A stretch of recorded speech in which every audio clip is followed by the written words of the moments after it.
आगे की वीडियो में आप अमेरिका के एक भूतपूर्व खुफिया एजेंट को देखने वाले हैं जिसने जुलाई 2023 में शपथ के तहत ये बयान दिया कि अमेरिकी सरकार बाहरी दुनिया से आई उड़न तश्तरियों और उनके अजीब पायलट्स के संपर्क में आ चुकी है।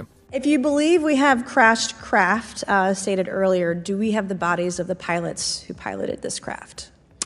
As I've stated publicly already in my News Nation interview, biologics came with some of these recoveries. Yeah. Were they, I guess, human or non-human biologics? Non-human, and that was the assessment of people with direct knowledge on the program I talked to that are currently still on the program. जी नहीं, आपने कुछ गलत नहीं सुना। कई दूसरे अधिकारियों की तरह यूनाइटेड स्टेट्स एयरफोर्स के ऑफिसर और खुफिया एजेंट डेविड ग्रश सचमुच दावा कर रहे हैं कि हम इस ब्रह्मांड में अकेले नहीं और अमेरिकी सरकार इस मामले से जुड़े कई बड़े राज सालों से दुनिया भर से छिपाती आई है। क्या एलियन सचमुच हमारी धरती पर आते रहते हैं और हमारी निगरानी करते हैं?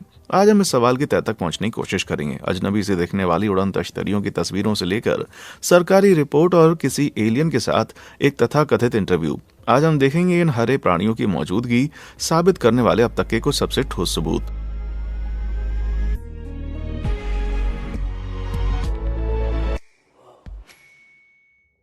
सबसे पहले कहानी को बहुत से भरोसेमंद मिलिट्री ऑफिसर सपोर्ट करते हैं और शायद ये एलियंस या उनकी टेक्नोलॉजी के धरती पर आने का अब तक का सबसे पुख्ता सबूत है। इसलिए मैं ये कहानी सबसे पहले और बड़ी डिटेल में समझाने जा रहा हूँ, जिसे साबित करने के लिए हमारे पास फुटेज भी है। किस्सा कुछ ऐसा है। अमेरिकी युद्धपोत यूएसएस निमित्ज के नेतृत्व में एक नेवल अटैक ग्रुप 2004 के अंत में मैक्सिको के उत्तर पश्चिमी तट पर तैनाती से पहले के कुछ अभ्यास कर रहा था। 10 नवंबर को यूएसएस प्रिंसटन के रडार को सैन क्लेमेंटे आइलैंड के पास कुछ अजीब से सिग्नल प्राप्त हुए। ये सिग्नल उस जमाने के किसी भी प्लेन की तरह नहीं लग रहे थे और एक साथ 5 से 10 के ग्रुप्स में नजर आ रहे थे। रडार सिस्टम के सीनियर ऑपरेटर के पास इन सिस्टम के साथ काम करने का लगभग 2 दशक का अनुभव था और घटना के समय वे शिप पर रडार सिस्टम के एक्सपर्ट थे, पर वे भी हैरान थे कि आखिर ये हो क्या रहा है। सिस्टम में किसी गड़बड़ी के अंदेशे से उन्होंने हाल ही में अपग्रेड किए गए SPY-1 रडार को ऑफ करके फिर से कैलिब्रेट किया, लेकिन सभी दंग रह गए जब ऐसा करने से रडार के वो अजीब से सिग्नल और स्ट्रांग हो गए। उन्होंने प्रत्यक्ष तौर पर देखा कि उनके टारगेट कैसे फिजिक्स को मात देने वाले करतब कर रहे थे। उदाहरण के लिए वे इतनी तेजी से उड़ रहे थे कि कोई पक्षी नहीं हो सकते थे, पर किसी पारंपरिक विमान के मुकाबले बहुत ही स्लो थे और कई बार तो महज कुछ क्षणों में अंतरिक्ष से समुद्र तल तक उतर आते थे। कल्पना कीजिए आपका प्लेन मात्र कुछ ही सेकंड में 20,000 मीटर से ज्यादा नीचे गिरने लगे तो कितने जबरदस्त झटके लगेंगे। या फिर वो यान घंटों तक वहीं मंडराते रहे और ये सब कई दिनों तक चलता रहा। जब भी ऐसा होता तो चालक दल अपने हवाई पावर्ड दूरबीन के जरिए इन छोटी डिस्कस को दूर क्षितिज पर अजीबोगरीब हरकतें करते हुए देखते।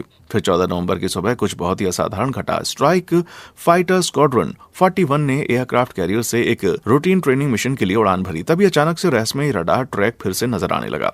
लेफ्टिनेंट डगलस कर्थ को दक्षिण की तरफ से आने वाले इस अज्ञात टारगेट की पड़ताल करने का ऑर्डर दिया गया। जब वे टारगेट की लोकेशन के पास पहुंचे तो उन्होंने पाया कि पानी में कुछ उथल पुथल हो रही थी और उनकी माने तो सतह के ठीक नीचे कुछ डूबा हुआ था, जिसे देखकर उन्हें सतह के ठीक नीचे मौजूद किसी पनडुब्बी का ख्याल आया। जहाजों के इस हमलावर समूह में यूएसएस लुइसविल नामक एक परमाणु पनडुब्बी शामिल थी जो आसपास के क्षेत्र में थी, इसलिए पानी में अशांति का कारण वो हो सकती थी। लेकिन बाद में जो देखा गया वो इसका असंभव बनाता है। असल में कर्थ के साथ 2 अन्य लड़ाकू विमान शामिल थे जिनमें 2 लोग सवार थे, जिसका नेतृत्व कमांडर डेविड फ्रावर कर रहे थे। फ्रावर ने समुद्र के पानी में वो उथल देखने का दावा किया और बताया कि उसका आकार पनडुब्बी से कहीं ज्यादा बड़ा था। कर्थ निमित्ज की तरफ वापस जाने के लिए मुड़ गए और कमांडर फ्रावर ने अपने विंगमैन के साथ उस चीज को थोड़ा और करीब से देखने का फैसला किया। अब मैं आपको कमांडर फ्रावर की वो क्लिप दिखाने जा रहा हूं जिसमें उन्होंने कांग्रेस के सामने खुद अपनी जबान से उस मुठभेड़ की डिटेल्स वो समझा रहे हैं, वो भी फुल इमोशनल होकर। We arrived at the location at approximately 20,000 feet in a controller called Merge Plot, which means that our radar blip was now in the same resolution cell as the contact. As we looked around, we noticed that we saw some whitewater off our right side. It's important to note that the weather on this day was as close to perfect as you could ask for off the coast of San Diego. Clear skies, light winds, calm seas, no whitecaps from waves. So the whitewater stood out in a large blue ocean. All 4 of us, because we were in F-18Fs, so we had pilots and Wizzo in the back seat, looked down and saw a white tic-tac object with a longitudinal axis pointing north-south and moving very abruptly over the water like a ping-pong ball. There were no rotors, no rotor wash, or any sign of visible control surfaces like wings. As we started clockwise towards the object, my Wizzo and I decided to go down and take a closer look with the other aircraft staying in high cover to observe both us and the tic-tac. We proceeded around the circle about 90 degrees from the start of our descent, and the object suddenly shifted its longitudinal axis, aligned it with my aircraft, and began to climb. We continued down another 270 degrees, nose low, where the Tic Tac, or we considered 270 degrees to where, and we went nose low to where the Tic Tac would have been. Our altitude at this point was about 15,000 feet, and the Tic Tac was about 12,000. As we pulled nose onto the object, within about a half mile of it, it rapidly accelerated in front of us and disappeared. Our wingmen, roughly 8,000 feet above us, lost contact also. We immediately turned back to see where the whitewater was at, and it was gone also. So as we started to turn back towards the east, the controller came up and said, "Sir, you're not going to believe this, but that thing is at your cat point, roughly 60 miles away in less than a minute. You can calculate the speed." We returned to Nimitz. We were taking off our gear. We were talking to one of my crews that was getting ready to launch. We mentioned it to them, and they went out and luckily got the video that you see, that 90-second video. जैसे commander फ्रेवर्स का समूह विमान वाहक पोत पर लौटा, उन्होंने उड़ान भरने वाले अगले दस्ते को सारा माजरा बताया और होशियार रहने के लिए कहा। उड़ान भरने वाला दल एक बेहद उन्नत इंफ्रारेड टारगेटिंग कैमरा सिस्टम से लैस था, जिसे पायलट के पीछे बैठे weapon system operator Chad Underwood control कर रहे थे। क्या हम एक सेकंड के लिए उस नाम की सराहना कर सकते हैं?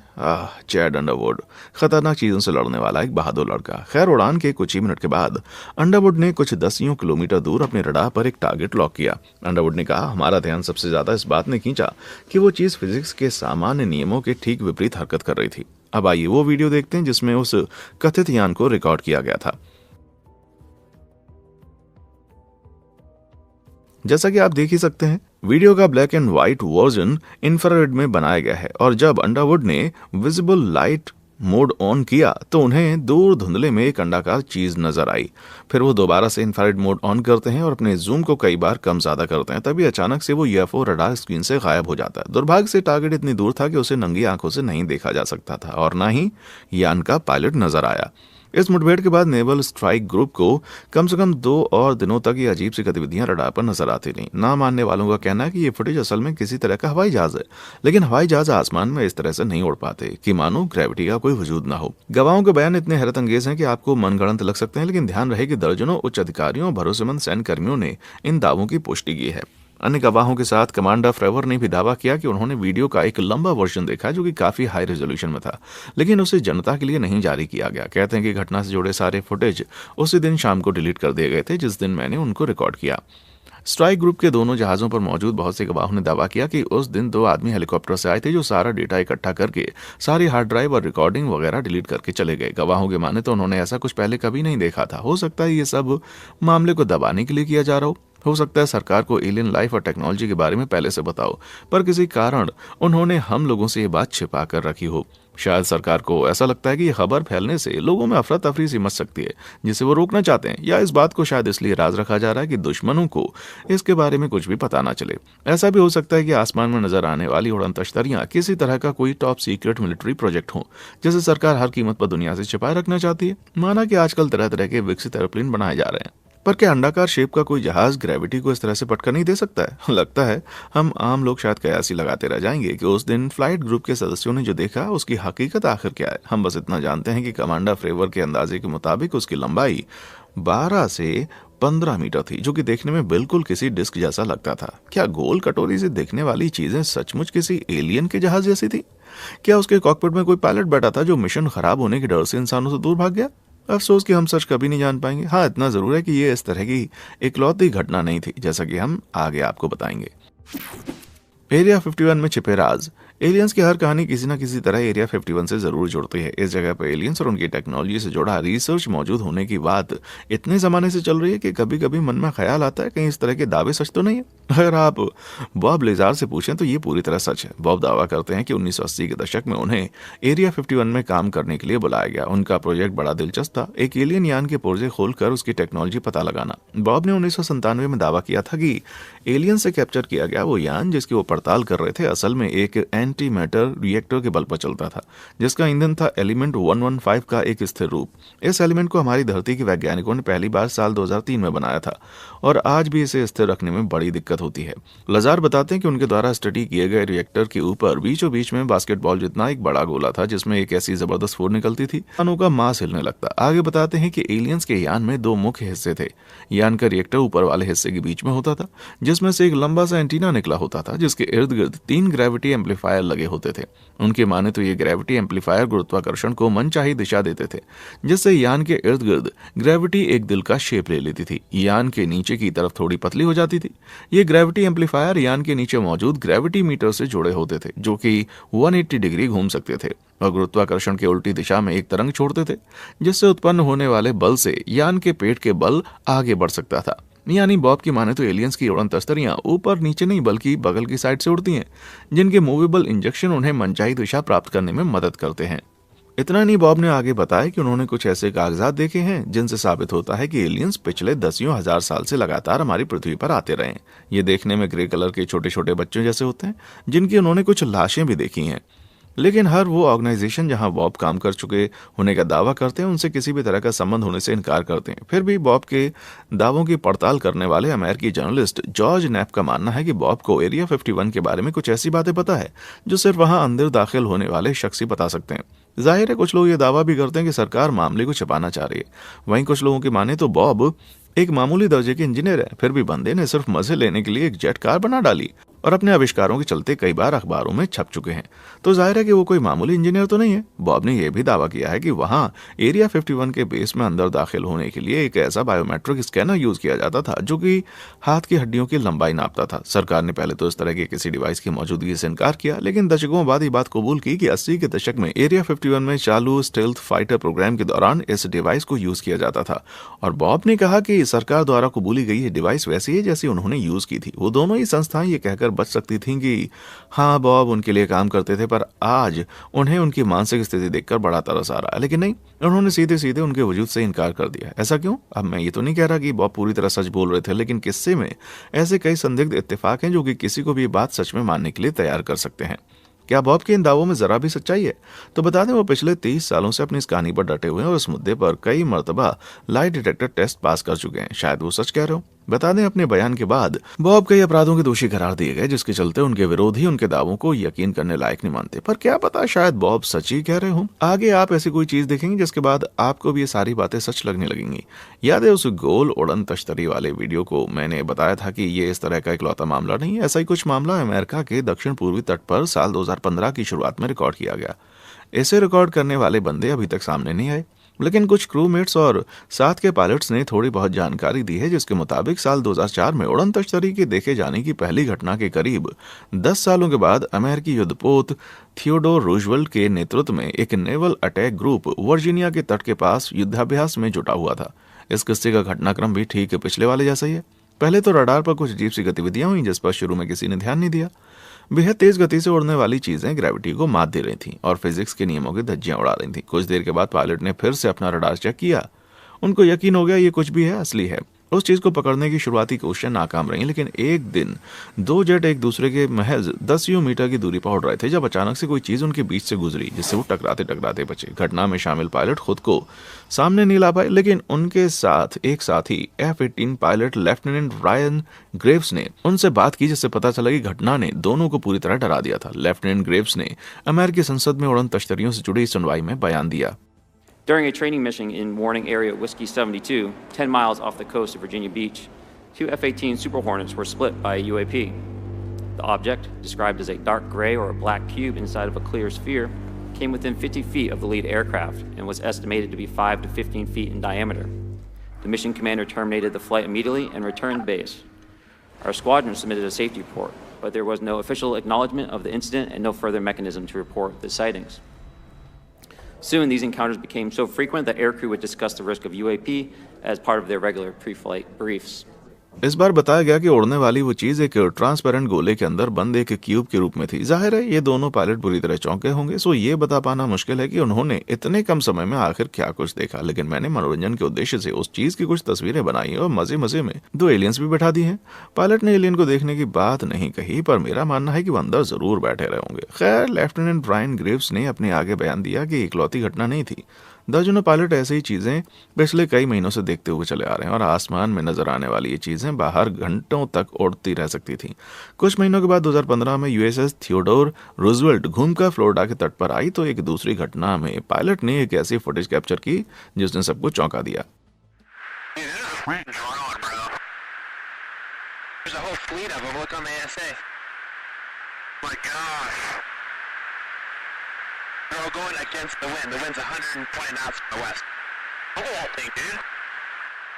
That's not our LNS though, is it? It's not. That is the LNS, dude. Well, if there's a thing, it's rotating.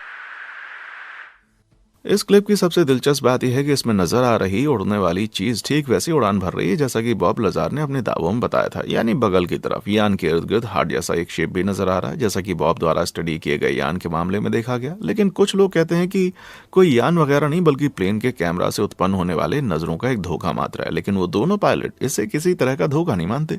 जाहिर है इस तरह की कोई गड़बड़ी पकड़ने के मामले में खुद प्लेन उड़ाने वाले पायलट से बेहतर और कौन बताएगा। दोनों पायलट्स का मानना है कि कैमरा के साथ जहाज भी रोटेट कर रहा था, इसलिए फुटेज में कोई गड़बड़ नहीं थी। यहां तक कि जेरेमी कॉबिल नाम के एक इलेक्ट्रो ऑप्टिकल इंजीनियर और इंफ्रारेड कैमरा सिस्टम के एक्सपर्ट ने भी कंफर्म किया कि ये कोई नजरों का धोखा नहीं था। दूसरी बात कि अगर ये सिर्फ नजरों का कोई धोखा होता तो फिर पायलट इस क्लिप में ऐसा क्यों कर रहे होते। There's a whole fleet of them. Look on the ASA. My gosh. They're all going against the wind. The wind's 120 knots from the west. ये बात तो अभी तक कोई नहीं समझ पाया है कि उड़ने वाली इन चीजों का पूरा दल ऐसी स्पीड पर हवा के खिलाफ कैसे उड़ पा रहा है। वहीं इन दिलचस्प फुटेजेस को सार्वजनिक करने वाले लुई एलिजांडो की राय जानना भी बहुत ही जरूरी है। वे सरकार द्वारा यूएफओ देखे जाने के मामलों की तफ्तीश करने के लिए चलाई गई खुफिया मुहिम के अध्यक्ष रह चुके हैं जिसका नाम था advanced aerospace threat identification program. लेकिन साल 2017 आते आते वे इस क्षेत्र से जुड़ी सरकार की नीतियों से इतने तंग आ गए अपने पद से इस्तीफा दे दिया। उन्होंने दावा किया कि अमेरिकी प्रशासन के भीतर कुछ ऐसे लोग हैं जो यूएफओ पर जरा भी रिसर्च नहीं होने देना चाहते और सरकार ऐसी चीज को हल्के में ले रही थी जो राष्ट्रीय सुरक्षा के लिए खतरा साबित हो सकती थी। बहुत से सैन्य अधिकारी गुप्त रूप से स्वीकार करते हैं कि इस तरह की घटनाएं बहुत ही आम होती जा रही हैं, लेकिन कोई भी पायलट खुलकर सामने नहीं आता क्योंकि उनको डर होता है कि उन्हें मानसिक रूप से अस्थिर माना जाएगा और करियर खतरे में पड़ेगा। यह सच है कि यूएफओ को लेकर आज बहुत से गलत एटीट्यूड आ चुके हैं और इसीलिए अब सरकार यूएफओ की जगह अनआइडेंटिफाइड एरियल फिनोमेना या यूएपी शब्द इस्तेमाल करते हैं क्योंकि यूएफओ शब्द सुनते ही लोग एलियन उड़न तश्तरियों के बारे में सोचने लगते हैं। लेफ्टिनेंट ग्रेव्स अपने इस बयान में अमेरिकी संसद के सामने एकदम खुलकर बताते हैं यूएफओ देखे जाने के दावों की तरफ अमेरिकी सरकार का रवैया है कैसा। My name is Ryan Fobbs Graves, and I'm a former F-18 pilot with a decade of service in the U.S. Navy, including 2 deployments in Operation Enduring Freedom and Operation Inherent Resolve. I have experienced advanced UAP firsthand, and I'm here to voice the concerns of more than 30 commercial aircrew and military veterans who have confided their similar encounters with me. Today, I would like to highlight 3 critical issues that demand our action. As we convene here, UAP are in our airspace, but they are grossly underreported. These sightings are not rare or isolated, they are routine. Military aircrew and commercial pilots, trained observers whose lives depend on accurate identification, are frequently witnessing these phenomena. The stigma attached to UAP is real and powerful and challenges national security. It silences commercial pilots who fear professional repercussions, discourages witnesses, and is only compounded by recent government claims questioning the credibility of eyewitness testimony. Parts of our government are aware of more about UAP than they let on. But excessive classification practices keep crucial information hidden. Since 2021, all UAP videos are classified as secret or above. This level of secrecy not only impedes our understanding, but fuels speculation and mistrust. In fact साल 2021 में अमेरिकी national intelligence के निदेशक कार्यालय ने UFOs पर एक प्रारंभिक रिपोर्ट जारी की जिसमें कुछ ऐसी बातें लिखी थी जो कि आपके रोंगटे खड़ी कर देंगी। इस रिपोर्ट ने पिछले 20 सालों के दौरान अमेरिकी नौसेना की रिपोर्ट्स द्वारा इकट्ठे किए गए कुछ सबूतों की पड़ताल की और इस नतीजे पर पहुंची कि कोई भी नहीं कह सकता कि यूएफओ असल में है क्या चीज। ये बिना सोनिक बूम पैदा किए साउंड बैरियर क्रॉस कर जाते हैं, नजर न आने वाले प्रोपल्शन सिस्टम की मदद से चलते हैं और ऐसी रफ्तार पैंतरेबाजी करते हैं कि दुनिया का सबसे उन्नत जहाज भी तबाह हो जाए। रिपोर्ट ने यह भी माना कि आसमान में नजर आने वाली ये चीजें सचमुच के ऑब्जेक्ट्स हैं जो कि भविष्य में हमारे लिए सेफ्टी या सुरक्षा का खतरा पैदा कर सकती हैं। यह बयान देने वाले लोगों से ज्यादा भरोसेमंद गवाह मिलना मुश्किल है और जरूरी बात यह है कि सबकी कहानियां आपस में की बात नहीं कही, पर मेरा मानना है कि वो अंदर जरूर बैठे रहे होंगे। खैर, लेफ्टिनेंट ब्रायन ग्रेव्स ने अपने आगे बयान दिया कि इकलौती घटना नहीं थी। दर्जनों पायलट ऐसी ही चीजें पिछले कई महीनों से देखते हुए चले आ रहे हैं और आसमान में नजर आने वाली ये चीजें बाहर घंटों तक उड़ती रह सकती थी। कुछ महीनों के बाद 2015 में यूएसएस थियोडोर रूजवेल्ट घूमकर फ्लोरिडा के तट पर आई तो एक दूसरी घटना में पायलट ने एक ऐसी फुटेज कैप्चर की जिसने सबको चौंका दिया। There's a whole fleet of them. Look on the ASA. My gosh. They're all going against the wind. The wind's 120 knots from the west. Look at that thing, dude. That's not our LNS though, is it? It's not. That is the LNS, dude. Well, if there's a thing, it's rotating. इस clip की सबसे दिलचस्प बात यह है कि इसमें नजर आ रही उड़ने वाली चीज ठीक वैसी उड़ान भर रही है जैसा कि बॉब लजार ने अपने दावों में बताया था, यानी बगल की तरफ। यान के इर्द गिर्द हार्ट जैसा एक शेप भी नजर आ रहा है जैसा कि बॉब द्वारा स्टडी किए गए यान के मामले में देखा गया। लेकिन कुछ लोग कहते हैं कि कोई यान वगैरह नहीं बल्कि प्लेन के कैमरा से उत्पन्न होने वाले नजरों का एक धोखा मात्र है। लेकिन वो दोनों पायलट इसे किसी तरह का धोखा नहीं मानते। जाहिर है इस तरह की कोई गड़बड़ी पकड़ने के मामले में खुद प्लेन उड़ाने वाले पायलट से बेहतर और कौन बताएगा। दोनों पायलट्स का मानना है कि कैमरा के साथ जहाज भी रोटेट कर रहा था, इसलिए फुटेज में कोई गड़बड़ नहीं थी। यहां तक कि जेरेमी कॉबिल नाम के एक इलेक्ट्रो ऑप्टिकल इंजीनियर और इंफ्रारेड कैमरा सिस्टम के एक्सपर्ट ने भी कंफर्म किया कि यह कोई नजरों का धोखा नहीं था। दूसरी बात कि अगर यह सिर्फ नजरों का कोई धोखा होता तो फिर पायलट इस क्लिप में ऐसा क्यों कर रहे होते। There's a whole fleet of them. Look on the ASA. My gosh. They're all going against the wind. The wind's 120 knots from the west. ये बात तो अभी तक कोई नहीं समझ पाया है कि उड़ने वाली इन चीजों का पूरा दल ऐसी स्पीड पर हवा के खिलाफ कैसे उड़ पा रहा है। वहीं इन दिलचस्प फुटेजेस को सार्वजनिक करने वाले लुई एलिजांडो की राय जानना भी बहुत ही जरूरी है। वे सरकार द्वारा यूएफओ देखे जाने के मामलों की तफ्तीश करने के लिए चलाई गई खुफिया मुहिम के अध्यक्ष रह चुके हैं जिसका नाम था advanced aerospace threat identification program. लेकिन साल 2017 आते आते वे इस क्षेत्र से जुड़ी सरकार की नीतियों से इतने तंग आ गए अपने पद से इस्तीफा दे दिया। उन्होंने दावा किया कि अमेरिकी प्रशासन के भीतर कुछ ऐसे लोग हैं जो यूएफओ पर जरा भी रिसर्च नहीं होने देना चाहते और सरकार ऐसी चीज को हल्के में ले रही थी जो राष्ट्रीय सुरक्षा के लिए खतरा साबित हो सकती थी। बहुत से सैन्य अधिकारी गुप्त रूप से स्वीकार करते हैं कि इस तरह की घटनाएं बहुत ही आम होती जा रही हैं, लेकिन कोई भी पायलट खुलकर सामने नहीं आता क्योंकि उनको डर होता है कि उन्हें मानसिक रूप से अस्थिर माना जाएगा और करियर खतरे में पड़ेगा। यह सच है कि यूएफओ को लेकर आज बहुत से गलत एटीट्यूड आ चुके हैं और इसीलिए अब सरकार यूएफओ की जगह अनआइडेंटिफाइड एरियल फिनोमेना या यूएपी शब्द इस्तेमाल करते हैं क्योंकि यूएफओ शब्द सुनते ही लोग एलियन उड़न तश्तरियों के बारे में सोचने लगते हैं। लेफ्टिनेंट ग्रेव्स अपने इस बयान में अमेरिकी संसद के सामने एकदम खुलकर बताते हैं यूएफओ देखे जाने के दावों की तरफ अमेरिकी सरकार का रवैया है कैसा। My name is Ryan Fobbs Graves, and I'm a former F-18 pilot with a decade of service in the U.S. Navy, including 2 deployments in Operation Enduring Freedom and Operation Inherent Resolve. I have experienced advanced UAP firsthand, and I'm here to voice the concerns of more than 30 commercial aircrew and military veterans who have confided their similar encounters with me. Today, I would like to highlight 3 critical issues that demand our action. As we convene here, UAP are in our airspace, but they are grossly underreported.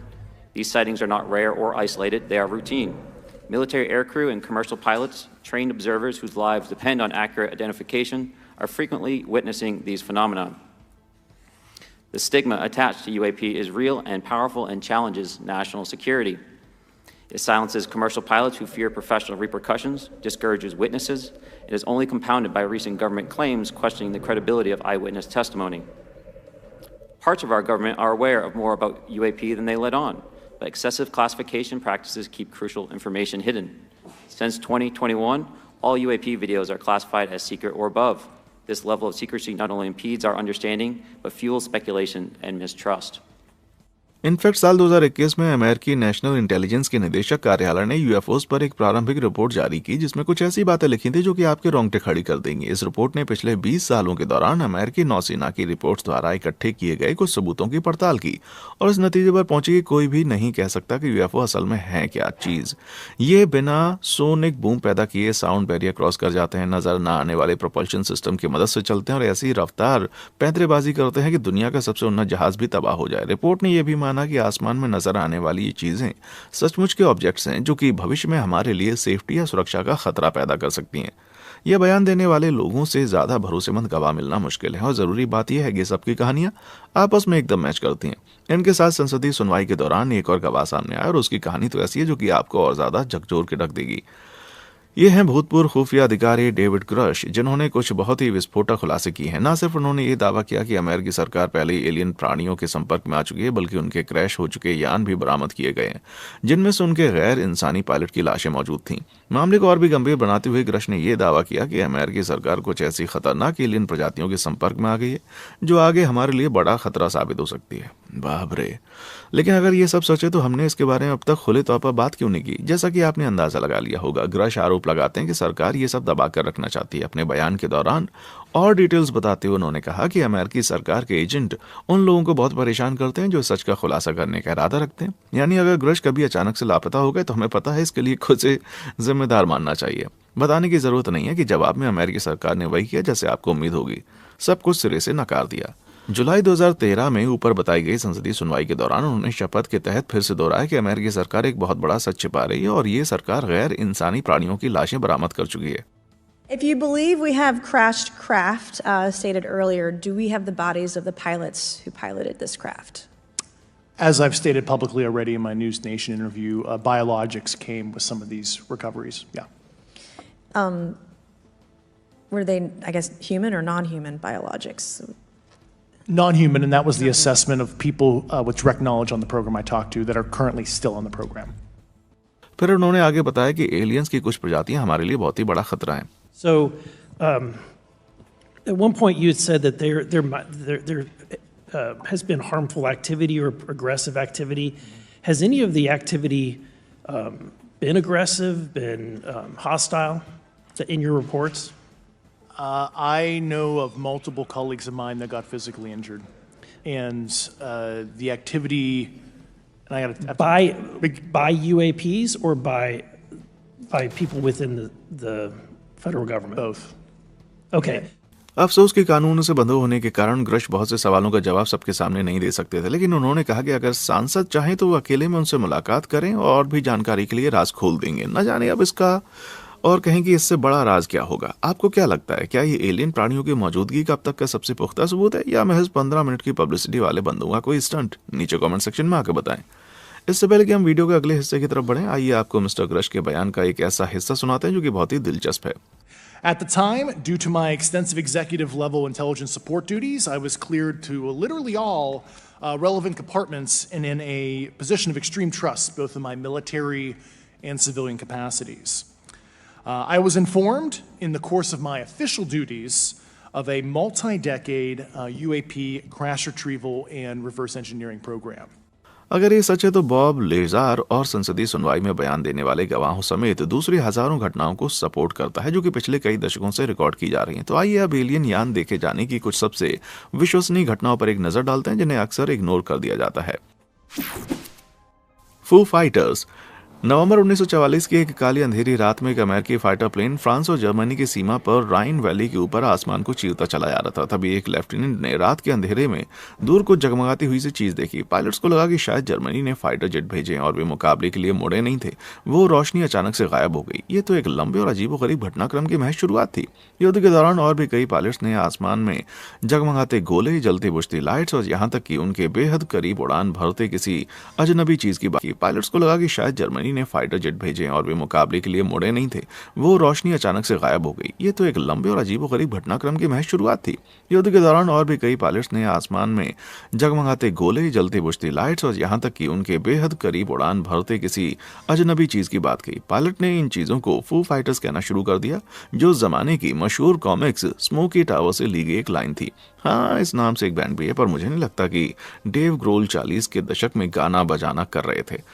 तो ये Foo Fighters आखिर क्या चीज थी? कुछ लोगों का कहना है कि उन सैनिकों ने असल में कुछ नहीं देखा और ये सब युद्ध से होने वाला थकान का नतीजा था। दूसरे शब्दों में कहें तो युद्ध होने वाले तनाव और शौक ने उनको इस कदर प्रभावित कर दिया कि उनको भ्रम होने लगा। लेकिन उन पायलट्स को जानने वालों का दावा है कि घटना के समय वो एकदम नॉर्मल दिमागी हालत में थे। वहीं कुछ दावों के माने तो फू फाइटर्स असल में दुनिया का कोई नया एक्सपेरिमेंटल फाइटर प्लेन रहा होगा। लेकिन अगर ऐसा होता तो क्या अब तक ये हमें पता नहीं चल गया होता? वहां एक ऐसी जमात भी है जो कहती है कि असल में ये एलियंस हैं जो कि इंसानों के एयरप्लेन को करीब से देखने और समझने आए थे। लेकिन अगर ऐसा है तो फिर हर बार छुट्टियों पर जाने पर हमें ये उड़न तश्तरियां क्यों नहीं दिखाई देती?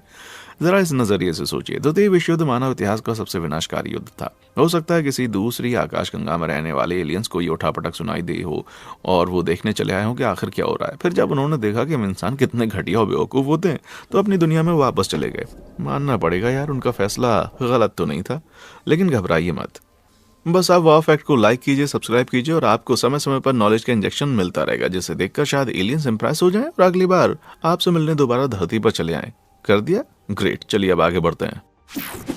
इंटरवल जो हमेशा याद रहेगा। बच्चों की बातें आंख बंद करके भरोसा करने लायक नहीं होती, क्योंकि वो तरह तरह की उलझुल चीजें करते रहते हैं। लेकिन अगर आप बच्चों का एक पूरा क्लास का किस्सा बयान करें तो अगर वो सारे के सारे बच्चे अगले 30 सालों के बाद भी अपनी बात पर टिके रहें तो उनका बयान सच था, है ना। अब तो मुझे भी कहानी में दिलचस्पी होने लगती है। साल 1994 की बात है, जब जिम्बाब्वे के रुवा शहर के बाहर स्थित एरियल स्कूल में कुछ बच्चों का दिन ऐसे गुजरा कि उन्हें हमेशा याद रहेगा। नहीं, उस दिन स्कूल में पिज्जा पार्टी नहीं हुई थी। उस दिन इंटरवल के दौरान कम से कम 62 बच्चों ने देखा कि एक चपटी डिस्क जैसा कोई यान स्कूल के मैदान के पास जमीन पर उतरा। उत्सुकतावश कुछ बच्चे यान को थोड़ा पास से देखने लगे, पर तभी यान का दरवाजा खुला और काले कपड़ों में लिपटे इंसानों जैसे दिखने वाले कुछ प्राणी बाहर निकल करके आए, जिन्हें देखकर बच्चे बुरी तरह से डर गए। फिर वे प्राणी बच्चों की तरफ बढ़ने लगे, पर शायद वो उनको नुकसान पहुंचाने के लिए नहीं आए थे। हमला करने के बजाय उन्होंने दिमागी सिग्नल के जरिए बच्चों के दिमाग में ये बात बिठाई कि पर्यावरण को बचाकर रखना कितना ज्यादा जरूरी है। उस दिन स्कूल में मौजूद हर बच्चे ने वो यान नहीं देखा, पर जितनों ने भी देखा वो आज तक अपनी बहन से जरा भी टस से मस नहीं हुआ। यकीन न मानने वालों का कहना कि ये पूरा का पूरा मामला मास हिस्टीरिया से जुड़ा हुआ, जो कि कई सारे लोगों को एक साथ भ्रमित करने को होता है। पूरी तरह से तो नहीं पता कि ऐसा क्यों होता है, पर एंग्जाइटी उसके कई कारणों में से एक होती है। घटना से ठीक 2 दिन पहले अफ्रीका के दक्षिणी भाग में यूएफओ देखे जाने के कई मामले सामने आए, जिससे कि पूरे के पूरे इलाके में डर का माहौल था। शायद उसी के चलते बच्चों के उस ग्रुप को एलियंस का भ्रम हुआ, लेकिन मैं ये बात नहीं मानता। कुछ बच्चों ने उन प्राणियों के चित्र भी बनाए जो सभी आपस में एकदम मेल खा रहे थे। अगर बच्चों को कोई भ्रम हुआ होता तो उसमें पर्यावरण को बचाने की बात कहां से आ जाती। मैं ये दावा नहीं कर रहा कि बच्चों ने एलियंस नहीं देखे थे, पर मामला सिर्फ एक भ्रम बताकर दरकिनार नहीं किया जा सकता। नीचे कमेंट बॉक्स में हम अपनी राय जरूर बताएं कि आपका इसके बारे में क्या कहना है। बेल्जियम में देखी गई यूएफओ। 1989 में बेल्जियम में यूएफओ देखे जाने की घटना सामने आई, जिसके बाद देश में ऐसी घटनाओं का ऐसा ताबड़तोड़ सिलसिला शुरू हुआ जिसने दुनिया भर को चौंका कर रख दिया। नवंबर की एक रात लोगों के 30 अलग अलग ग्रुप्स ने आसमान में कुछ अजीब सा उड़ता हुआ रिकॉर्ड किया। तिकोने आकार का एक यान आसमान में मंडरा रहा था, जिसके नीचे 3 लाइट नजर आ रही थी। फिर इतने में डर गए। बता देता हूँ, अगले 5 महीनों तक बेल्जियम भर में ऐसे यान देखे जाने के कुल 2000 मामले सामने आए। तंग आकर बेल्जियम सरकार ने अमेरिका से पूछ लिया क्या वे आसपास किसी नई किस्म का प्लेन टेस्ट कर रहे हैं, लेकिन अमेरिका ने ऐसे किसी टेस्ट से एकदम इनकार कर दिया। बेल्जियम सरकार के पास मामले के तह तक पहुंचने का केवल एक रास्ता था कि वो जब अगली बार कुछ ऐसा हो तो इस तथाकथित यान को करीब से जांचा जाए। जब मार्च की एक रात फिर से ऐसी घटना घटी तो फाइटर जेट्स को उस यान के पीछे भेजा गया। लेकिन कमाल की बात है कि पायलट्स का वो यान आंखों से नजर नहीं आया, लेकिन रडार पर एकदम साफ नजर आ रहा था। फिर बिंदु रडार पर आड़ा तिरछा भागने लगा और लंबी दूरियों तक इधर उधर उन्हें ऐसा लगा कि जैसे किसी तेज रफ्तार से भागकर वो गायब हो गया। हमारी दुनिया किसी प्लेन के लिए संभव नहीं था। कुछ सुना सुना सा नहीं लग रहा, जाहिर है। फिर उसके बाद बेल्जियम में ये घटनाएं धीरे धीरे बंद हो गई। बेल्जियम सरकार ने पूरे के पूरे मामले को रफा दफा कर दिया। फिर पक्के तौर पर नहीं बता पाई कि माजरा साल में क्या था। हो सकता है यूएफओ देखे जाने की शुरुआती घटना ने लोगों में इतना डर फैला दिया कि सबको आसमान में यान देखने का भ्रम होने लगा। लेकिन अगर ऐसा है तो फिर रडार पर नजर आने वाली चीज क्या थी? मुझे लगता है जवाब सिंपल है। वो कुछ एलियंस थे जो कि बेल्जियम की मशहूर चॉकलेट ट्राई करने के इरादे से आए थे। Skinny Bob. एलियंस देखे जाने के ज्यादातर झूठे मामलों में दिखाई जाने वाली यूएफओ की तस्वीरें ज्यादातर साफ नहीं होती, क्योंकि एकदम असली सा दिखने वाला कोई एलियन बनाने के लिए ढेर सारा पैसा, समय और हुनर की जरूरत पड़ती है। और यही बात स्किनी बॉब को एक बड़ी दिलचस्प पहेली बनाती जा रही है। जी नहीं, ये मेरे किसी भतीजे का नाम नहीं बल्कि एक तथाकथित एलियन है। आइए समझाता हूँ। साल 2011 में ईवा नाम के एक रेडिट यूजर ने वेबसाइट पर एक बड़ा ही चौंकाने वाला वीडियो डाला और कहा कि उसे रूस की KGB ने रिकॉर्ड किया था। यह है स्किनी बॉब।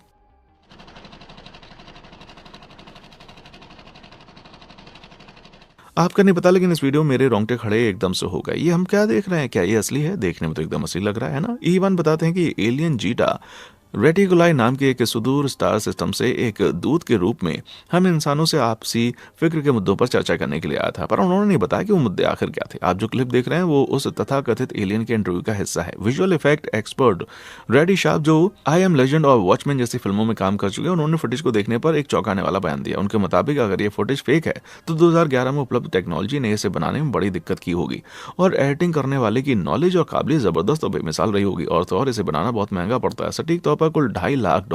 किसी ने अब तक इस वीडियो पर दावा नहीं किया है, ना ही इससे कोई मुनाफा कमाने की कोशिश की। तो कोई इतना महंगा सा प्रैंक करने की कोशिश आखिर क्यों करेगा? पता नहीं सच क्या, पर मैं तो चौकन्ना रहूंगा। क्या पता स्किनी बॉब फिर से किसी वीडियो में दिख जाए। लेकिन इस घटना को 10 साल से ज्यादा हो गए हैं। कहीं ऐसा तो नहीं कि स्किनी बॉब अब फैट बॉब बन चुका है? हाँ। फीनिक्स में जगमगाते गोले। अब तक हमने यूएफओ की उन घटनाओं को देखा जो काफी चर्चा में रही, लेकिन उसमें से किसी भी घटना को उतने ज्यादा लोगों ने नहीं देखा जितना कि फीनिक्स लाइट्स कही जाने वाली इस घटना को लोगों ने देखा। फीनिक्स लाइट्स दो अलग अलग घटनाएं हैं जो कि 1997 की रात में नेवादा और एरिजोना के आसमान में देखी गई। पहली घटना शुरू हुई शाम 7:30 बजे, जहां हेंडरसन नेवादा में एक शख्स ने आसमान में जगमगाते हुए गोलों की एक कतार देखने का दावा किया। फिर वो गोले राज्य की सीमा पार करते हुए फीनिक्स एरिजोना तक पहुंच गई। 300 मील लंबी उसी यात्रा को हजारों लोगों ने अपनी आंखों से देखा था, जिसमें एक्टर कर्ट रसल भी शामिल थे। ये गोले वी शेप बनकर उड़ रहे थे। कुछ चश्मदीदों की माने तो लोगों ने बादलों में यान की धुंधली सी झलक भी देखी। फिर गोलों ने शहर को उस पर से पार किया और बिना किसी सुरंग के गायब हो गए। आगे कुछ और भी अजीब हुआ। रात करीब 10 बजे फीनिक्स में हजारों लोगों ने आसमान में मंडराती हुई गोल लाइट्स की एक दूसरी कतार देखी। यूएफओ की बातें नकारने वाले मशहूर लेखक रॉबर्ट शेफर की माने तो यह असल में अमेरिकी नौसेना द्वारा किए गए दो अलग अलग ट्रेनिंग एक्सरसाइजेज थे, जिसमें A-10 जेट शामिल था। पहले एक्सरसाइज में प्लेन तिकोना शेप बनाकर उड़ रहे थे और दूसरे में 2 गोले दाग रहे थे। इस दावे ने तो सारा एक्साइटमेंट खत्म कर दिया यार। मतलब कहानी खत्म? बिल्कुल नहीं। 2017 में एरिजोना के भूतपूर्व गवर्नर उस रात की घटना के गवाह जॉन 5 सिगमिंटन तृतीय ने लाइट के उन गोलों पर बयान दिया। उन्होंने कहा कि एक पायलट होने के नाते वे हर तरह के हवाई जहाज से वाकिफ हैं और उस रात जो चीज नजर आई वो कोई जहाज नहीं था। ना सिर्फ उन्होंने आधिकारिक स्पष्टीकरण को नकार दिया बल्कि सरकार को मामले की तहकीकात करने की भी राय दी। लेकिन अभी तक उस रात की घटना का कोई पुख्ता जवाब नहीं मिल पाया, यानी अभी के लिए वो पूरा मामला सिर्फ हवा में है। ओमुआमुआ। बिन बुलाए मेहमानों से किसको नफरत नहीं होती? साल 2017 में हमारे सोलर सिस्टम को अब तक के सबसे बड़े रहस्यमयी बिन बुलाए मेहमान का सामना करना पड़ा। लाल रंग का एक बड़ा सा अननोन ऑब्जेक्ट जिसकी लंबाई 300 से 3000 फीट के बीच रही होगी, हमारे सूरज को पार करता हुआ देखा गया। वैज्ञानिकों ने इस मेहमान को ओमुआमुआ का नाम दिया, जिसका हवाईयन भाषा में अर्थ होता है बहुत दूर से आने वाला, सबसे पहला दूत। नाम एकदम सटीक था क्योंकि ये चीज वाकई में बहुत दूर से आई थी और ऐसा कुछ हमने पहले कभी नहीं देखा था। जाहिर है इसका अचानक से प्रकट होना खगोल शास्त्रियों में बड़ी उत्सुकता का विषय बना, लेकिन ये थोड़ा डराने वाला भी था क्योंकि ये चीज आखिर थी क्या? देखने में बिल्कुल किसी सिगार के आकार की थी और 55 मील प्रति घंटे सेकंड की जबरदस्त रफ्तार से चल रही थी, यानी किसी आम कॉमेट की रफ्तार से 20 मील प्रति सेकंड ज्यादा तेज। ये एक कॉमेट की तरह इसके पीछे धूल और भाप की पूंछ नजर नहीं आ रही थी। ये अजनबी चीज हमारे सौर मंडल में करीब 11 दिनों तक मंडराती रही और उसके बाद फिर से गायब हो गई, नजर नहीं आई। कहानी तो और ज्यादा अजीब ही होती जा रही है ना। जाहिर है कुछ लोगों ने इसे देखते ही एलियन कहलाना शुरू कर दिया और मैं समझ सकता हूँ कि उन्होंने ऐसा क्यों किया। खैर लोगों ने इसे कई दूसरी तरह से समझाने की कोशिश की। कुछ लोग मानते हैं ओमुआमुआ ठोस हाइड्रोजन का एक बड़ा सा टुकड़ा था, वहीं कुछ कहते हैं कि ये कॉमेट था जिसके गुण किसी आम कॉमेट से थोड़ा अलग थे। वैज्ञानिकों का कहना है कि असल में ये दोनों का एक कॉम्बिनेशन था, यानी हाइड्रोजन की बर्फ से भरा हुआ एक कॉमेट। ध्यान है ना, ये किसी आम कॉमेट से कहीं ज्यादा तेज चल रहा था। इस बारे में नासा वालों का कहना है कि जब ये कॉमेट हमारे सूरज के पास से गुजरा तो उसकी गर्मी से सारी की सारी हाइड्रोजन उड़ गई, जिसके कारण कॉमेट की स्पीड तेज हो गई। पूछ न होने के कारण बताया गया कि हाइड्रोजन में इतना दम नहीं होता कि वो अंतरिक्ष की धूल अपने पीछे खींच सके। आपका क्या कहना है? क्या सच में वो एक बड़ा सा पत्थर था? यार ये सब बस मामले को दबाने के लिए किया जा रहा है। मुझसे पूछा जाए तो एलियंस का कोई यान सचमुच हमारी धरती पर आया होता तो सरकार ने उसे छुपाने की पूरी कोशिश करती ताकि लोगों में अफरा तफरी ना फैले, है ना। यूएफओ की एकदम साफ तस्वीर। किसी यूएफओ की कोई फोटो देखकर लगता है मानो उसे कैमरा से नहीं बल्कि किसी टोस्टर से लिया गया होगा, क्योंकि ये वो या तो बड़ी धुंधली होती है या वो चीज यूएफओ जैसी नहीं नजर आ रही थी। इस बात को ध्यान में रखते हुए मैं आपके सामने कुछ बहुत ही कमाल पेश करने जा रहा हूँ। यूएफओ की एक ऐसी तस्वीर जो शायद किसी सचमुच से कैमरा से ली गई है। मजाक की बात अलग है, इसे केवलाइन फोटो कहा जाता है जो किसी यूएफओ। कुछ कहते हैं कि ये कॉमेट था जिसके गुण किसी आम कॉमेट से थोड़ा अलग थे। वैज्ञानिकों का कहना है कि असल में ये दोनों का एक कॉम्बिनेशन था, यानी हाइड्रोजन की बर्फ से भरा हुआ एक कॉमेट। ध्यान है ना, ये किसी आम कॉमेट से कहीं ज्यादा तेज चल रहा था। इस बारे में नासा वालों का कहना है कि जब ये कॉमेट हमारे सूरज के पास से गुजरा तो उसकी गर्मी से सारी की सारी हाइड्रोजन उड़ गई, जिसके कारण कॉमेट की स्पीड तेज हो गई। पूछ न होने के कारण बताया गया कि हाइड्रोजन में इतना दम नहीं होता कि वो अंतरिक्ष की धूल अपने पीछे खींच सके। आपका क्या कहना है? क्या सच में वो एक बड़ा सा पत्थर था? यार ये सब बस मामले को दबाने के लिए किया जा रहा है। मुझसे पूछा जाए तो एलियंस का कोई यान सचमुच हमारी धरती पर आया होता तो सरकार ने उसे छुपाने की पूरी कोशिश करती ताकि लोगों में अफरा तफरी ना फैले, है ना। यूएफओ की एकदम साफ तस्वीर। किसी यूएफओ की कोई फोटो देखकर लगता है मानो उसे कैमरा से नहीं बल्कि किसी टोस्टर से लिया गया होगा, क्योंकि ये वो या तो बड़ी धुंधली होती है या वो चीज यूएफओ जैसी नहीं नजर आ रही थी। इस बात को ध्यान में रखते हुए मैं आपके सामने कुछ बहुत ही कमाल पेश करने जा रहा हूँ। यूएफओ की एक ऐसी तस्वीर जो शायद किसी सचमुच से कैमरा से ली गई है। मजाक की बात अलग है, इसे केवलाइन फोटो कहा जाता है जो किसी यूएफओ की अब तक की सबसे साफ तस्वीर है। स्कॉटलैंड के 2 नौजवान शेफ्स द्वारा 1990 में ली गई इस कमाल की तस्वीर में डायमंड शेप वाली एक अजीब सी चीज को एयरप्लेन के आकार से उड़ते देखा जा रहा है। दोनों बंदों ने तस्वीर एक अखबार को भेजी खींची, लेकिन उसे छापने के बजाय अखबार ने तस्वीर को ब्रिटिश रक्षा मंत्रालय को सौंप दिया, जहां अगले 30 सालों के लिए ये तस्वीर दुनिया की नजरों में छिपी रही। फिर साल 2020 में British academic journalist David Clarke ने आखिरकार तस्वीर को ढूंढ निकाला। इस कहानी के बारे में सबसे पहले 2009 में सुनने के बाद से ही डेविड उस तस्वीर को देखने की तलाश में जुट गए। इसी क्रम में उनकी मुलाकात रॉयल एयरफोर्स के एक भूतपूर्व अधिकारी से हुई, जिसने अपने पास फोटो का एक प्रिंट रख लिया था। पता चला कि सेवानिवृत्त हो चुका यह अधिकारी सालों से इंतजार कर रहा था कि कोई इस तस्वीर के संबंध में उसे कांटेक्ट तो करे। यूएफओ देखे जाने के ज्यादातर मामलों के उलट इस तस्वीर को आसानी से नहीं झुटलाया जा सकता। एंड्रू रॉबिन्सन या शेफील्ड होलम यूनिवर्सिटी में फोटोग्राफी के सीनियर लेक्चरर हैं। उन्होंने तस्वीर का विश्लेषण किया और पाया कि जो भी चीज थी कैमरा ने सचमुच में कैप्चर की थी, यानी तस्वीर के साथ किसी भी तरह की एडिटिंग नहीं थी। अधिकारी ने यह भी बताया कि वो तस्वीर विभाग में आई थी तो घटना का गवाह कह रहा था कि यान जरा भी आवाज नहीं कर रहा था। ये कोई नहीं जानता कि गवाह कौन था। वैसे ये तस्वीर उन्हें लेने वालों के नाम 2021 में सार्वजनिक कर देने चाहिए थे। ब्रिटिश अधिकारियों ने प्राइवेसी का हवाला देकर 2073 तक ऐसा न करने का फैसला किया। इससे तो शक और ज्यादा गहरा हो जाता है। आपका क्या कहना है, कमेंट बॉक्स में आकर बताएं। लॉस एंजलिस का युद्ध, वो फू फाइटर्स याद हैं जिनके बारे में हमने पीछे बताया था। आसमान में नजर आने वाली वही अजीब सी लाइटें जो द्वितीय विश्व युद्ध के दौरान दोनों पायलट्स के इर्द गिर्द मंडराया करती थी। वो बता दें कि इकलौती ऐसी घटना नहीं थी जब किसी युद्ध के दौरान एलियंस हमारी पड़ताल करने आए हों। जी हाँ, लॉस एंजलिस के युद्ध के दौरान भी ऐसा ही हुआ था। अमेरिका के युद्ध में शामिल होने के कुछ ही समय के बाद जापान ने पर्ल हार्बर पर बड़ा हमला किया, जिससे देश अब भी उभर रहा था। फिर से हमला होने के डर से पूरा का पूरा देश उस दौरान हाई अलर्ट पर था। सो जब 1942 में फरवरी की एक रात इलाके में हवाई हमले के सायरन बजने लगे तो सैनिक भागते हुए एंटी एयरक्राफ्ट गन तक पहुंचे और ताबड़तोड़ फायरिंग करने लगे। जल्दी पूरा का पूरा आसमान धुएं और छर्रों से भर गया। 1 घंटे तक चला और उसके बाद एकदम सन्नाटा। लेकिन जब सूरज निकला तो सैनिकों ने कुछ बहुत ही अजीब नोटिस किया। लग रहा था मानो पिछली रात कोई दुश्मन ही नहीं था और ना ही कोई टारगेट जमीन पर गिरा था। तो फिर उस रात हुआ क्या? घटना कुछ गवाहों का कहना है कि रात के आसमान में उन्होंने गुब्बारे जैसा एक यान देखा और यूएफओ में यकीन रखने वाले लोग कहते हैं कि ये एलियंस की मौजूदगी का पुख्ता सबूत है। बहुत फेमस हो चुकी एक तस्वीर जिसमें ढेर सारी सर्चलाइट्स किसी अजनबी चीज पर फोकस कर रही हैं। उन्होंने भी आग में घी डालने का काम किया। क्या उस जगह जगमगाती रोशनी के बीच कोई एलियन छिपा था? हो सकता है, या हो सकता है किसे पता कि अखबार द्वारा तस्वीर छापे जाने से पहले उसे खूब एडिट किया गया था ताकि वो ब्लैक एंड व्हाइट में साफ नजर आ सके। साथ ही अमेरिकी एयरफोर्स ने बताया कि उस रात लॉस एंजलिस के ऊपर मौसम विज्ञान से जुड़े कई गुब्बारे छोड़े गए और शायद उन्होंने ये कंफ्यूजन पैदा किया कि इस वाले मामले में कोई एलियन नहीं था, लेकिन सरकार द्वारा चीजें छिपाई जाने की संभावना हमेशा ही बनी रहती है। तुर्की में यूएफओ की घटना। यूएफओ देखे जाने की कुछ घटनाएं इतनी ज्यादा चर्चित हो जाती हैं कि उनको लेकर दशकों तक बहस छिड़ी रहती है। फिर आती हैं वो घटनाएं जिनके बारे में कम ही लोग जानते हैं, जैसे तुर्की की यूएफओ की घटना। 2007 से 2009 के बीच 12 गवाह सामने आए जिन्होंने दावा किया कि उन्होंने उत्तर पश्चिमी तुर्की के आसमान में मेटल का एक अजीब सा यान उड़ते हुए देखा। लेकिन आपको सिर्फ उनकी बात मानने की जरूरत नहीं है, क्योंकि घटना की फुटेज मौजूद है।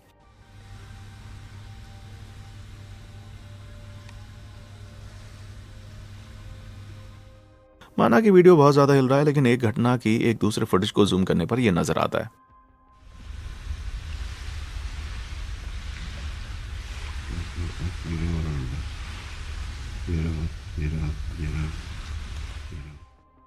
बाप रे, साफ साफ देखा जा सकता है कि यान के अंदर दो आकृतियां हरकत कर रही हैं। अधिकारियों ने आनंद फानंद में पूरे के पूरे मामले को अफवाह बताकर दरकिनार करना चाहा।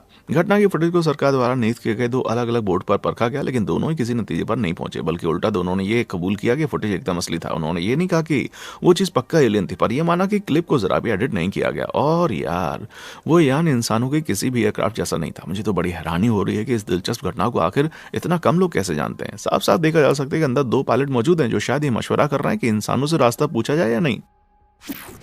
एंटोनियो का हुआ अपहरण। वो अक्टूबर 1957 की एक मामूली सी रात थी जब दिन की तेज धूप से बचने के लिए ब्राजील के 23 वर्षीय एंटोनियो विलास बोआज ने अपने खेतों में जाकर कुछ कामकाज निपटाने का फैसला किया। लेकिन तभी रात के काले आसमान में नजर आने वाले लाल रंग के एक अजीब सितारे ने एंटोनियो का ध्यान खींचा।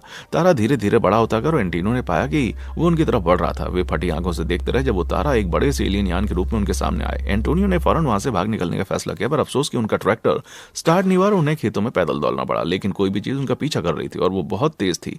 एंटोनियो बहुत बुरी तरह से चीखते चिल्लाते रहे जब यान से इंसानों जैसे कुछ प्राणी निकले और उन्हें पकड़कर यान के अंदर खींचते ले गए। यान में पहुंचकर एंटोनियो को नंगा करके एक अजीब सी जेली में फेंक दिया गया। फिर उन प्राणियों ने उनकी ठोड़ी के नीचे ब्लड का एक सैंपल लिया और उन्हें एक अकेले कमरे में बंद कर दिया जिसमें गैस भरी हुई थी। उनकी तबीयत खराब हो रही थी। एलियंस के जहाज में नंगे धुड़ंगे बैठे एंटोनियो सोच रहे थे कि इससे अजीब क्या हो सकता है, पर वो गलत थे। अचानक से एक नंगी मादा एलियन कमरे में दाखिल हुई और एंटोनियो के साथ फिजिकल होने लगी। एक के बाद एक चीजें होने लगी और एंटोनियो ने मादा एलियन के साथ सब कुछ कर डाला। इसके बाद उन्हें पूरे यान का एक टूर दिया गया। फिर उनको खेत में वापस छोड़ दिया गया। जी नहीं, ऐसा नहीं है कि मैंने बुखार की हालत में कल रात ये सपना देख लिया, बल्कि इस तथाकथित सच को खुद एंटोनियो ने बताया। जाहिर है आपको इस कहानी पर बहुत सारा शक हो रहा हुआ, जैसे कि इसे सुनने वाले ज्यादातर लोगों को हुआ, लेकिन जरा सटीक से सुनिए।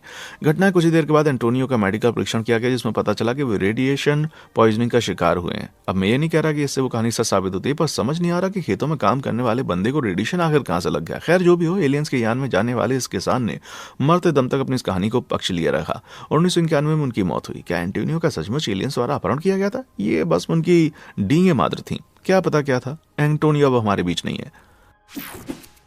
बेकॉल की पहेली।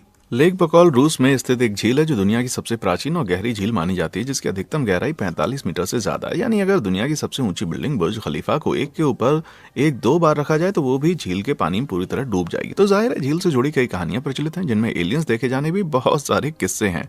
सालों साल लोग झील के आसपास अजीब रोशनी और यहाँ तक कि रहस्यमय प्राणियों को झील के तट के पास मंडराते हुए देखने की बात कहते आए। साल 2009 में सर्गे कोनिचनिक अपने बेटे के साथ पानी के ऊपर डूबते सूरज का नजारा देखने के लिए निकले। वे एकदम से दंग रह गए जब देखा कि 2 जगमगाते हुए गोले झील से निकले और उसके ऊपर मंडराने लगे। खुशकिस्मती से इससे पहले कि वो गोले फिर से झील के गहराइयों में गायब हो पाते, सर्गे ने उनकी एक फोटो खींच ली, यानी कि वो कोई चीज रही हो पर सचमुच मौजूद थी। लेकिन ऐसी घटनाएं सिर्फ झील के आसपास नहीं बल्कि उसके अंदर भी देखने को मिल चुकी थी।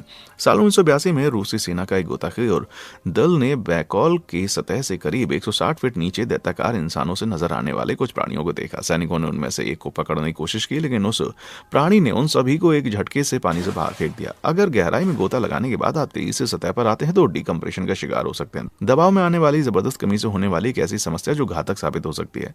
इसके चलते बाहर आने के कुछ ही समय के बाद दल के कई सैनिकों की मौत हो गई। ये एलियंस तो ज्यादा मिलनसार नहीं लग रहा भाई। माना कि ये किस्सा पूरी तरह से मनगढ़ंत हो सकता है, लेकिन अगर इसे सर के द्वारा ली गई उस तस्वीर और झील से जुड़ी अनगिनत दूसरी कहानियों के साथ देखा जाए तो कोई भी सोचने पर मजबूर हो जाएगा। बैकॉल, इस झील में कुछ तो है।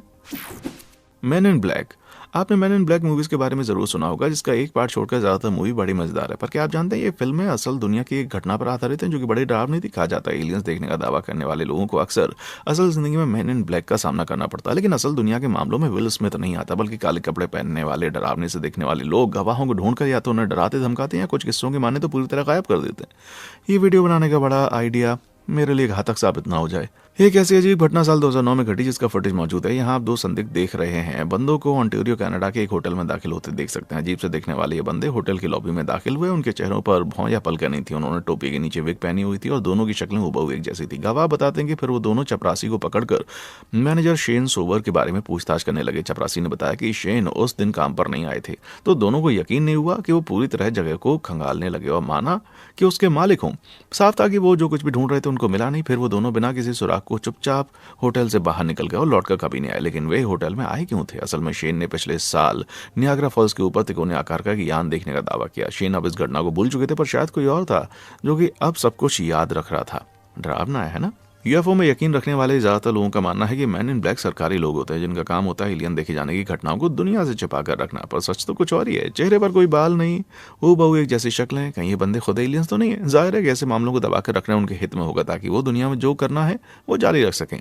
मुझे लग रहा है कि काले सूट पहने 2 बंदे मेरे दरवाजे की तरफ बढ़ रहे हैं और लगता है कि एक दिन के लिए एलियंस का इतना सबूत काफी है। इन सभी घटनाओं के बारे में आपका क्या कहना है? क्या वीडियो में दिखाए गए सबूत आपको सच लगते हैं या कोई फैसला नहीं कर पा रहे आप?